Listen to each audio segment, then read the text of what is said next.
Hey everyone, and welcome back to the How to Write a Book podcast. I'm Maciel, and thank you for joining us. In this show, we talk about motivation and inspiration for writers because, as a book coach, it's easy to teach people how to edit a book, how to actually physically write a book, but facing the blank page is a whole other story. So that's what this podcast is for.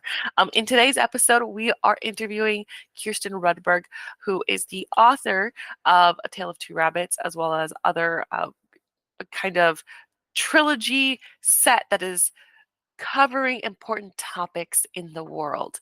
And it's an amazing, amazing take on some children's stories that you might know as Peter Rabbit. So it's going to be a very cool episode. And one of the things that I loved about this episode that I think you're going to appreciate too is how Kirsten is tapping into the energy. I think we could also, possibly call it spiritual energy, the creator, the muse, right? Even faith, kind of whatever you want to call it. It's that connection that I think makes us artists. It's that expression from the inside to the outside. And I think that that was so well, like, just spoken of. She just really wrapped it up so nicely in a way that made me want to get out of my chair and be like, let's go. I want to go. Let me follow. Tell me where the muse is at. I'm gonna be there. And it was very inspirational. I think you're gonna find that inspirational, as well as something that's realistic, kind of how do you approach facing those fears, being brave. So I think you're going to enjoy this episode. Don't forget that my book is out there now. The How to Dictate Your Book is one of my favorite books that I've written. I rewrote it's the third version. It is now on Amazon. And it's all about dictation. If you're curious about what dictation is, what it does, but more than that, what dictation can do for you. It is an underutilized tool. Essentially, I answer the question. The question is, can you dictate without an outline? Can you edit with dictation? And I answer those questions for you because I had to do that. All right, let's dive in. I'm excited. I'm really happy for you to get the energy from this episode. All right, let's dive in. Welcome to the How to Write a Book podcast, the show that helps you plan, write, and publish your book, even if you're a beginner or just feel like one. Now, for your host, she's written over a dozen books and helps others bring their books to life. Here she is, Maciel. Hi, everyone, and welcome back to the How to Write a Book podcast. Today, we are welcoming Kirsten Rudberg. How are you doing today? I'm so good, and I'm so excited to be here and totally talk to you and have fun. I am loving it already. I love your energy. And for anyone who is not watching, your glasses are so on point. They're Thank you. amazing. I Thank love it. you. It's like chic, kind of retro, but like styling. I was like, oh, nice. I love it. So, where are you calling us from today? So I'm actually outside Chicago in Oak Park, Illinois. In my sister's, I'm visiting family. So I'm up in the attic in my sister's, I call it her goblin cave. And I'm here just hiding from the family and having this conversation. Oh, I love that. That's an attic. Oh my gosh, that is like that's a beautiful attic. I mean, I saw Yes. like the chandelier and I was like, oh, this is nice. Yeah, Love yeah, this. yeah. It is a pretty nice goblin cave. I tell everyone when I crawl down the stairs in the morning in my pajamas, I feel like I'm emerging from the darkness and I get to join the rest of the family. So, I love that. Well, Kirsten, why don't you go ahead and introduce yourself and your books to the audience? yeah, sure. So I am clergy. I'm ordained in the Church of Universal Interfaith. I went to seminary, got a master's of divinity. I'm not a religious person, but I am a panentheist, which means that I believe everything is conscious. You know, that amazing plaid shirt that you have on is conscious, your headphones, everything is sacred and has consciousness, which leads to me and my way in the world. I grew up overseas, which has really affected everything in my life, Guyana, and then I lived in Pakistan for years. So the idea, just seeing the entire world, how other people worship, how they approach the sacred, but also how people define and interpret their world, myths, fairy tales, fables, religious texts. I've always been kind of fascinated by how humans create meaning. It's been really this touchstone for me in my entire life. But also because I've seen a lot of the world, and especially third world countries, I am really invested in how do we make life better for other people. And I do that in a lot of different ways in my life. But my book series, I'm rewriting the Peter Rabbit book series, and it's a rewrite that's a little more aggressive and potentially controversial. But the first book is called A Tale of Two Rabbits, and it is taking on the environmental degradation and how forests and rainforests and rivers are being polluted and destroyed. Second one is a little lighter. It's a rewrite of Squirrel Nutkin, and it's called The Nuts Guts, because I figured in between we need to have a little levity. And then I just released the third one in April, and it's called Boom Chicka Meow Meow. And it's a rewrite of The Tailor of Gloucester, and it's about a cat who works in a sweatshop in the town, and they use mice for laborers, and they're ultimately disposable. So it's my anti kind of human trafficking, anti sweatshop, anti disposable labor kind of book. Now, each one is illustrated by a different female illustrator, and at the end of these books, there is a message of hope. So going through the entire series, it's going to be a 13-book series. There is hope, but it does ask the question: why do we humans keep making the same mistake over and over again? Because ultimately in the long run, those choices aren't going to serve us. They aren't going to be of benefit to us. So why do we do that? But yeah, it's just my little fun foray into some social justice issues that really kind of, concern me. I love that. I love that. Now, based on your covers, I love that you have female artists for all the different ones. I mean, that's amazing. You're empowering a community. Um, it, Based on the covers, you're like, oh, you're not holding back, right? Nope. Now, I kind of get a feel that you want to be real, you want to be raw about like the truth behind these stories. But what was like that moment that you're like, we are really going to go real. We're going to show. We're going to, we're not going to hold the curtain. What was that moment for you? So, I'd been thinking about this, or as I say, it had been sitting on my heart for like 10 years. So, I was in Portland living in Oregon, and at my various jobs. And every once in a while, this idea would surface, and I'd play around with it for a few days and then put it away. And then a couple months later, or maybe even a year later, it would surface. And it was always something that I wanted to get out in the world, but it really took its time Mm, manifesting. I mean, it was something that I wasn't ready for yet. When you have an idea and you're just like, I'm not in the place where I need to be, where I yeah. can comment on this or engage with it with any intentionality or thoughtfulness because I'm not mature enough or I don't have the knowledge I need. So I Mhm. really, really think that was part of it. I deeply felt that I didn't have the knowledge or the maturity that I needed or the authority. And then I went to graduate school and got my master's of divinity. And did go to a liberal seminary. It's Iliff School of Theology in Denver, Colorado. And, I didn't know why I was going. I'm not religious. I am not religious.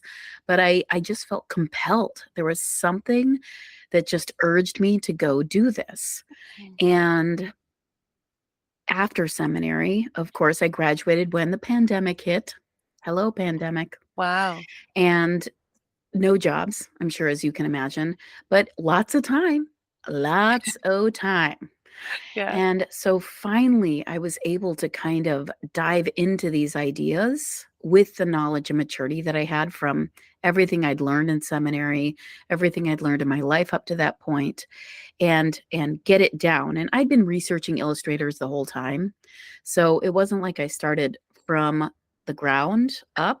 I had already laid some bedrock, a base from which to do this. But I mean, once that all that time happened in the pandemic, it was like off to the races. And I just started getting it down. And really that inception point for me was just witnessing. I mean, over the years, just witnessing, I'm really big about taking care of my heart and how hard the world is, but also I want to be aware of what's going on. And I think during the pandemic, when we saw the bad behavior and people being awful to each other and just being mean, but then, not paying attention to what was going on in the world, I'd had it. And I was like, I've got to get this out of me now because it feels like the perfect time. I love that, that pivotal turn of a moment, because I do feel like the pandemic was a huge learning moment for the world, for humanity. Um, and it was almost like a sacred time, because sometimes we go through stuff, but we go through stuff Yes. individually. And this time we went through stuff together, and that was Yes. different. Yeah. Yeah. That's I think that's great that you saw that moment and you're like, wait a second, let me reflect on this moment. Let me bring out, because I do think that as human beings, when we're in the moment, we do feel the connection, but then the world happens and we tend to lose that connection. Yeah. We forget about the connection. So thank you for Absolutely. bringing Yeah. that forward. Hmm. Yeah, of course. Yeah, and as I say, it was very messy, sloppy pandemic for a lot of us. Yeah. But you can sometimes you can bring beautiful things out of the Yeah. slop and the mess, and that happened as well. So Absolutely, absolutely. yeah, Now, you've said something before we get into your writing process. I want to ask you about something that you've mentioned, that you said you had this idea, but you weren't ready for it. Now, yeah. that's something really interesting, because I feel like a lot of authors, they have these amazing ideas, Hmm. but when they can't get to the page, when they're like, I just don't know how to formulate it, they get really down on themselves, frustrated, angry at themselves, that they're like, why can't I do this? But it could be because you're not ready for it. How did you deal with it? Did you feel any frustrations? What was your thoughts when you were like, okay, wait, it's just not that season yet?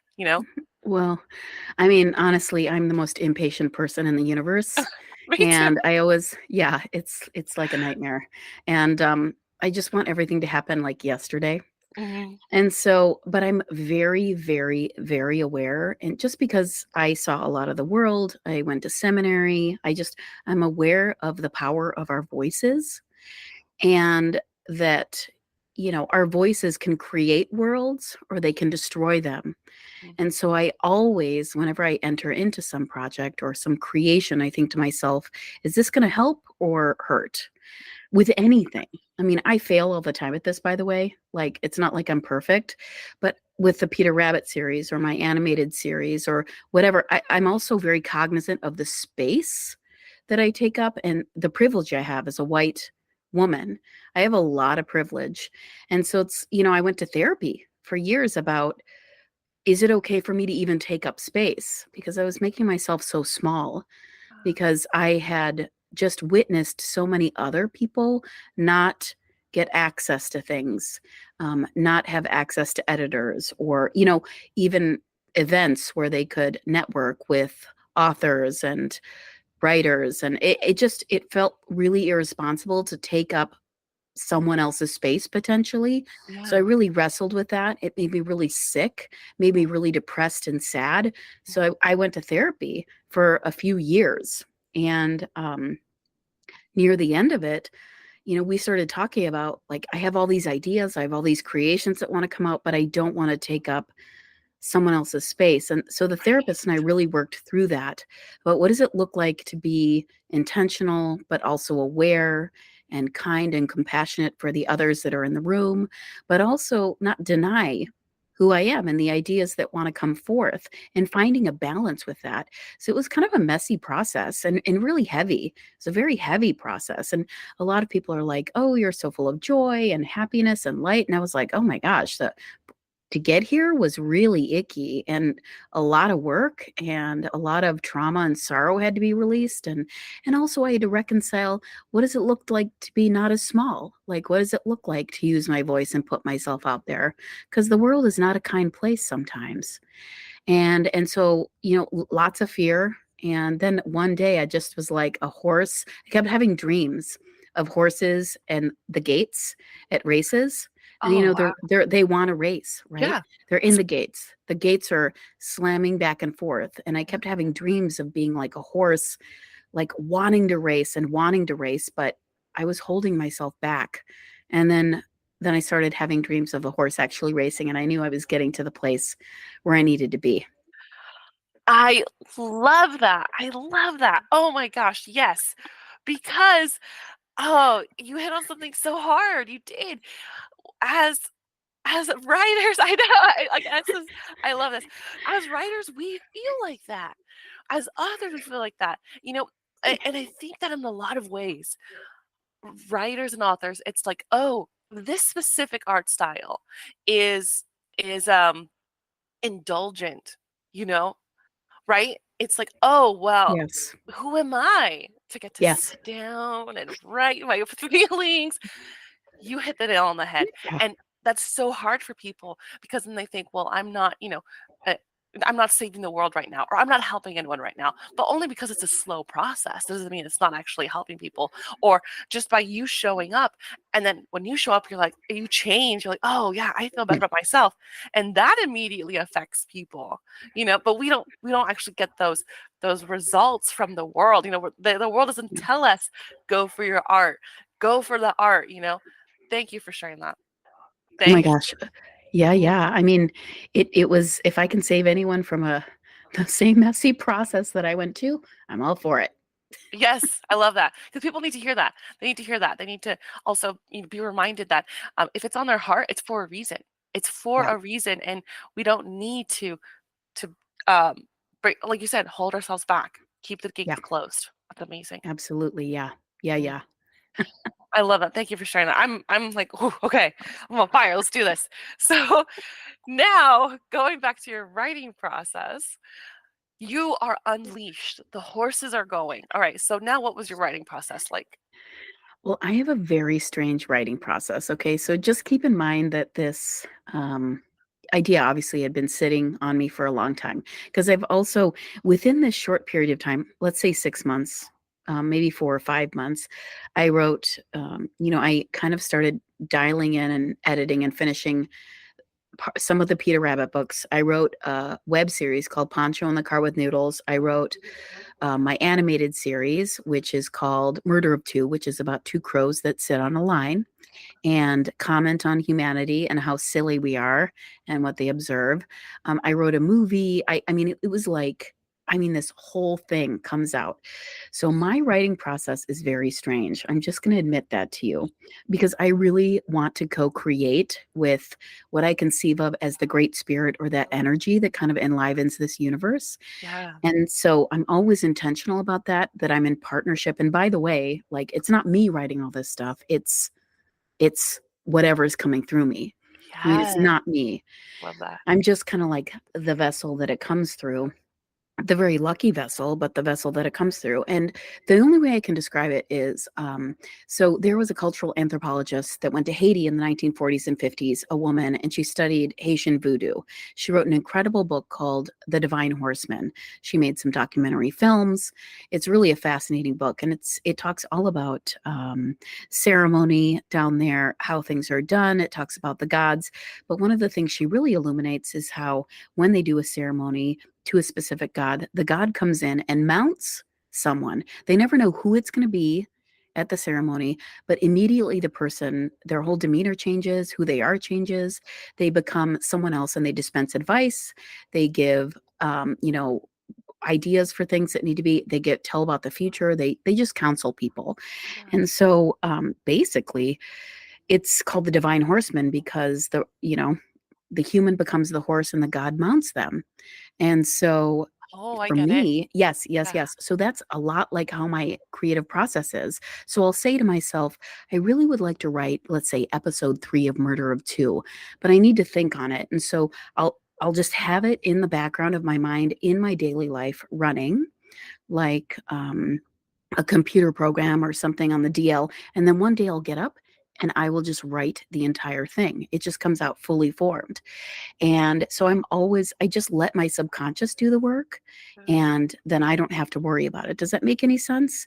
I mean, Yeah. of course, I have to go back and edit. There are things I change, but I do a lot. I say like when I'm dreaming, or I'm like, you know, somewhere just at work doing mindless stuff, it's always like working in the background. And then one day I'll wake up and I'll feel it on me. And then I just sit down and I write it. Not without a lot of complaining. I got to tell you, there's a lot of complaining, there's a lot of grumpiness. But if I don't get it off, I can feel it. And yeah, I get it done. Yeah. So it's kind of like you're not pressuring yourself to show up to that page. You know how some people, it's like 500 words a day, 1,000 words a day, but you're like, okay, it's gonna percolate, and then whenever that like spirit, the energy is like, here it is, you're like, okay, now I'm ready, let's go for it. Mhm. Mhm. Absolutely. And I know it's a weird process, but that's what works for me. I have learned that, you said something about earlier about sitting in front of that blank page, and that can be so daunting and terrifying. And Yeah. especially when you just are like, how does this story go? Who are the characters? What's going on? I'm co-writing a comic with a really dear friend right now, science fiction comic, and it's like, how do you start? Because that's images as well as dialogue, and also world building, but it's very visual. It's a very visual process because you can use the images to say so much more than the words. Do you know what I'm Yeah. saying? Like, you Yeah. can absolutely use both those modalities, the words and the images, to get your point across. That's a very different way of being. But it's all like, if you approach it, for me, with a sense of play and fun, and that this is like a sandbox to kind of just build sandcastles. And yes, maybe a rain will come by and wash everything away because that idea doesn't work. But if you approach it as play and whimsy and fun, it takes away some of the pain and horror of potentially it not being very good, or needing a lot of work, or being whatever you think is substandard. Yeah, so that's what helps me to kind of, Love that. yeah. And so as you're kind of in this state where things are coming, they're flowing, you're accepting the story. Are there moments where that kind of like demon of doubt steps in again, or does it feel, yeah, like does it feel like, oh, like wait, I'm all good? I'm so curious. The demon of doubt. Yeah. I I love that because it's such an appropriate name. Yeah. My goodness. I mean, and you're right, right? That feeling, that energy is so pernicious. And it comes up from, you're like, wait, where did you come from? Kind of Yeah. like creeps up on you. It's like boopy doopy doopy doop. And then it's like sitting on your shoulder and you're like, And it's like, who invited you to the party? Like, I'm sorry, yeah. did you get a formal invitation? Yeah. It's like, I didn't invite you. Why are you here? Oh my God, that little stinker. Um, so yes, I have that, absolutely, because when you're putting stuff out in the world, you're like, what are people going to say? How are they going to receive this? Even with my first Peter Rabbit book, there's a skinned rabbit on the cover. Okay. Uh-huh. So, people come up to me and they're like, oh my gosh, how young of a kid can have this? And I was like, have you looked at the cover? Hmm, I would say maybe 10 and older is like your best bet. But it's so, of course, I'm like, what am I doing? I'm putting this out there. It's super aggressive. And then in the book, like, because Peter's really railing against the fact that, Mr. McGregor is coming in with his earth movers and destroying this ancient forest that had been there forever just because he wants to, I don't know, build condos or something. But in the process, he's killing so many animals. It's really this fight, and Peter's like, I'm going to take it on. I'm going to be the champion of the animals in the forest. And so in the first book, which is rather alarming, and I own that, he goes under his bed and he looks at all the weapons he's like accumulated. But at the end of the book, I really let people know the overall series is called the Forest Song Trilogy.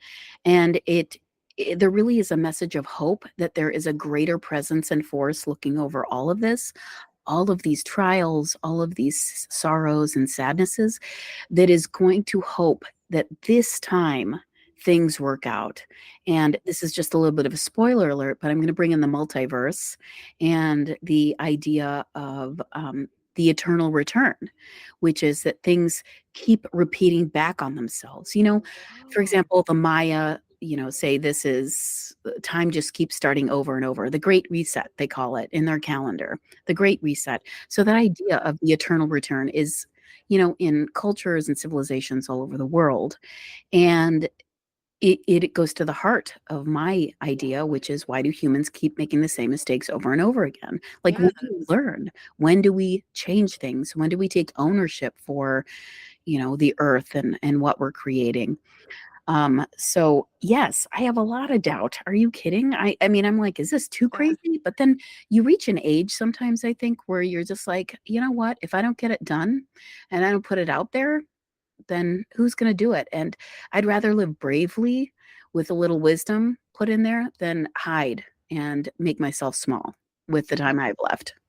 Yeah, I love that. Especially because that's something that I think can resonate with a lot of people, which is like, can I be brave?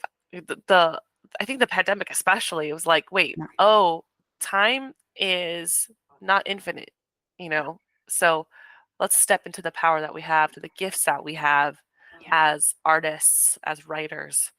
Um, that's really empowering. So now I'm curious, just going back to the writing process, you have these moments of inspiration, these moments of like, here's everything, I've poured everything out, and then you're done. What's your editing process like all the way to publication? Oh my God. Whining. I Does whining count? can Is whining relate. Yep, I feel it. being grumpy and annoyed? Well, let's see. Editing. Oh, editing. Hmm. So I'm also writing another book that has, I don't even know, 100 pages. And I go back to it every year or two and I edit that. So my process is like, for example, my web series, Poncho in the Car with Noodles. I sent that to two people who are in the film industry. And I was like, what do you think? What needs to change? So I get notes back and then I can change it. I am a big fan of sending something that you've created out to people who would care to read it because that's the other key. A lot of people don't care to read other people's work. They're and really reading other people's work and being present to them in that process and giving feedback is one of the most kind, generous acts you can do for another person, but especially another artist or creator. And through this process, sadly enough, I've discovered that most people are super covetous and like really I don't know, they don't want to share their work because I'm non-judgmental. I'm like, hey, if you need another pair of eyes on that, you let me know because we all need other people to look at our stuff. Yeah. I know it's really scary to put it out there. It is terrifying. So, part of my editing process is getting stuff out to other people. What do you think? Give me feedback, even though it's scary. But then I also offer that up for other people because I think it is so essential to be generous in that way for others because so few people are willing to read other people's writing. Mhm. So that is a huge part of my editing process. And then you know what? Guess what? They're usually right about what needs to change, and then I go change it and shift things around. But yeah, that's my editing process pretty much. I love that. And you're right, because that's something that I've been really trying to state more in the show. It's like go get feedback. But also you've hit on something very true, which is like people who want to read it, people who might be like a more ideal audience for you, especially if you're still, I think, maybe like I want to use the word sensitive, but it's not, I don't, sensitive's not really the word I'm looking for, but it's still so close to your heart that it wounds, you know? So to also take that into consideration, having somebody who can boost you, but also kind of tell you the truth, like, oh, clean this up a little bit, or that didn't make any sense. Now I'm curious, so where your mindset is right now, you kind of have this open mindset, feedback, sharing, publishing. Going back to the horses behind the gate, were you like this before that transformation, or was this all after the transformation? Well, it's interesting. When I was young, I won several writing competitions. So it Oh, was always in me, that kind of creative process and wanting to be creative and having these things in me, these urges to get this creative stuff out in the world. I was also a voracious reader, a bibliophile. So I pretty much hid in the library in junior high and I read so many books. I admit that I was hiding. Absolutely. But, the world was a scary place for me. Since I grew up overseas and then came back to Illinois, I didn't understand the world at all. It mhm. was so confusing, going from a culture where everyone's accepted and we all had fun and nobody cared about what religion you were or skin color or anything to the middle of Illinois where everyone was white and the same and Jordache jeans were really popular. Mhm. Um, it was very disconcerting for me. So I hid in the library. Mhm. Absolutely. I own that, but I was having fun while I was hiding in the library for sure, because I got to read all these amazing books and discover all these authors that I'd never heard of before. Um, so, but that being said, I was hiding. Mhm. And then once I got out into the world and like got to was forced out of the library because I was forced out of the library. I was Oh no. banned from the library. They said that I needed to form social skills, so they had an intervention with my What? my parents. Yeah, I was banned, so I had to go out and learn social skills, which I needed desperately because I was so terrified of the world, which I think adds to like my terror of putting myself out there anyway, with any creative process or anything. So despite the fact that I wrote these things and won these writing competitions, no, that was it. I maybe doodled. I wrote something every once in a while, but no, I hid. I was a Mhm. hider. And I think, part of that therapy is to help me to stop hiding. Yeah. Because I just experienced the world as this uncertain, unbalanced, strange place that I didn't know where was my place? Where did I belong? I was like the weird alien, that didn't fit in anywhere. I grew up overseas, so I was kind of a weird alien when I came back to Illinois, but it was really kind of disconcerting and scary for me for a long time. Yeah. So it took me a long time to find my footing as far as anything was concerned, let alone being creative. Yeah, especially being creative, being like we just talked about, being creative is one of those, you're dealing with that with like, who am I to? So that's a whole other layer. That's amazing that you tackled that. Now, I'm assuming that because you said that you're working on comic books, you're probably writing another book as well. Cool. Yes. Yeah. Awesome. What's that process like? Is it different? I'm assuming it's different from when you first started. How are you now? Well, it's interesting because I really believe in collaboration because I'm 100% all about bringing as many people along as possible to lift up as many people as possible. Love Not that that. I'm doing it, I'm talking about like everyone's lifting each other up. I think it's Yeah. really important. Collaboration is important. But it's also challenging, right? Because you have personalities, you have ideas, and the person I'm working with, she said, I'm the idea person, but you're the writer. And I mean, that's generally true, but she's also a writer, and I'm also an idea person. And so the process is very different because you're collaborating, which Yeah. can be so strange for the first time. And you don't want to hurt people's feelings. You don't want to step on any toes. So we're both being super super cautious about how do we gently treat the other human being. Yeah. But yes, like writing a comic is very different, because I have the added bonus of having that image behind that can say so much, that can describe so much. So I don't need as many adjectives because I've got the image. I'm really just using words to create a framework and kind of world build right now because it's the first issue. Um, but yeah, I'm hopefully, I'm like, collaborate with me. Hello, where are you? Where are you, all my little collaborators out there? Because I am like, the more the merrier. It's that sandbox. I'm still trying to create the sandbox from my childhood where everybody got to play together and have fun. Mhm. That's what I'm looking for. But yeah, it's a little bit different, but it's also somewhat the same, except I have extra people to hang out with to create things. I love that. And other people Yeah. who might be going through like similar um, obstacles and hurdles, but are still trying to show up for that creativity.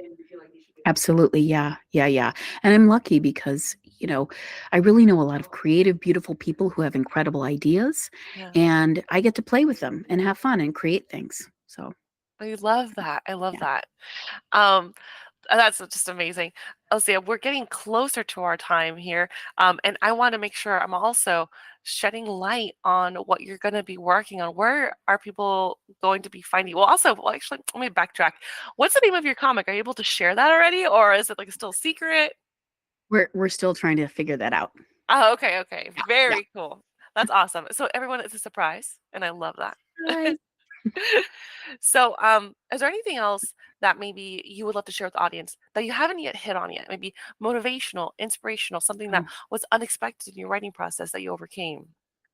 yeah. I think, this is going to sound so trite, and I apologize for that, but I do think these ideas that come to us, these concepts, these kind of revelations, sometimes it takes time. And I always call it pushing the river. I'm always trying to push the river, which means impatience. I'm always trying to make the river go the direction I want the river to go to. But I've learned that it's better for me to just sit back and relax and understand that, part of my process, the unconsciousness, the subconscious, whatever you want to call it, it's always working in the background, and that these things will come out or emerge when it's time. So, yes, it's frustrating. Yes, you're like, why is this taking so long? Why? But give yourselves a break, okay? Because I think these things need time to grow, to unfurl, to become what they are meant to be over time. It's not going to be some fast month-long process where you write the world's best book. Everything takes time and it takes patience. I love that. Yeah, thank you for sharing that. And actually, that reminds me of another question that I just popped up right now. So, as you tackle your next writing projects, what tool will you be, or what mental tool will you be using to help you break through any blockages, imposter syndrome, for everyone else to kind of learn? Oh gosh, that's so funny because I'm just thinking dreaming, because sleep is my ally. And I think Uh-huh. that because, if I'm only getting 5 to 6 hours of sleep a night, I am not a creative person. I cannot even process the world, let alone be creative. Good night, Irene. So I I sleep. I make sure I sleep. I take care of myself because I need my brain. I need whatever process that is going on in me to be fluid, to be ready, to be receptive. And I think dreams and dreaming, I love going to sleep at night because I never know what adventure I'm going to have. That's the place where I get inspiration because I have fun. I usually have fun. There's very few monsters in my dreams, very few things popping out of closets. I more like get to go have adventures and have fun in my dreams. So yeah, I know that's so lame, but good sleep and then just dreaming. Dreams are like where it's at. That is so cool. Do you ever do that thing like where you ask yourself a question before you go to sleep and then you see what the answer is? I don't, I usually am watching a show and before I know it, I've already passed out. And so I never even get to that place. So you're It's, continuing the yes, show. That's what's yes, happening. yes, Yeah. totally. Love that. Even better. That's like the Yes, real VR, you know? true, Love true that. story. Yes, true story. Well, Kirsten, can you tell everyone where can they find you? Where can they find your books and your next book? Yeah, yeah. So, I also have a podcast called Bite Sized Blessings, and it's BYTE, and I'm up to almost 200 episodes. But I Oh, interview yeah. everyone under the sun, and I ask them, "Have you ever witnessed something you thought was magical or miraculous?" And I have everyone. You cannot even believe the amount of people and their stories. Again, the sandbox that I'm creating endlessly. But I want to bring some good news and some positivity and some hope into the world. So I have the podcast, but all that leads where you can find me, which is my website called bitesizedblessings.com. And again, it's BYTE. And you'll find a link to my YouTube for Murder of Two, my animated series. You'll find the covers of my 3 books. You can either buy the books from me or the books are being carried by George R. Martin's bookstore in Santa Fe, New Mexico. And I just had a huge book launch. I don't know if I said that already in April for my 3rd book that was super well attended. And I almost sold out of all the books. It was really amazing. Um, Oh, but yeah, you can contact me there. And yeah, I mean, as other projects happen, they will be uploaded on the website. I love that. Well, Yeah. congratulations. Thank Um, you. and that means everybody out there buy your books, Kirsten's books, A Tale of Two Rabbits for sure, because that's the first one, right? Yes. Yes. Okay, cool. And then kick off the series. That's amazing. And congratulations. That's so cool. Thank you. Thank you. It's been really fun and it feels good putting myself out there. Feels really good. And that is so important for people to take away is that I think sometimes the fear of rejection, the fear of what Yeah. if can outweigh the reality of I faced it. I'm out there. I did it, Yeah. and you're doing that. Absolutely. Absolutely. Yeah. Yeah. Awesome. Yeah. Just got to be brave for one brief second and then you're out there and before you know it, everything else will follow. I love that. Everyone who's listening, that's what it is. One brief second, everything else will follow. I love that. Well, Kirsten, this has been amazing. Thank you so much. This has been Kirsten Rudberg of A Tale of Two Rabbits and the whole trilogy that you have. Go ahead and check her out. And from the How to Write a Book podcast, this has been awesome. Thank you so much for being here. Yay! And that's a wrap for today's episode of the How to Write a Book podcast. Thanks so much for tuning in, and I hope you enjoyed the conversation. If you want to keep up with me and my work, check out the website blackheartedstudios.com. That's www.blackheartedstudios.com. And follow me on Instagram at Maciel Writes. That's at MASSIEL Writes. As a book coach and publisher, I'm passionate about helping aspiring authors bring their stories to life. So if you've been dreaming of writing a book and don't know where to start, head to my website and let's chat. You get a free 30 minutes on me. Thanks again for listening, and don't forget to subscribe and leave a review. I'll see you in the next episode. Thanks.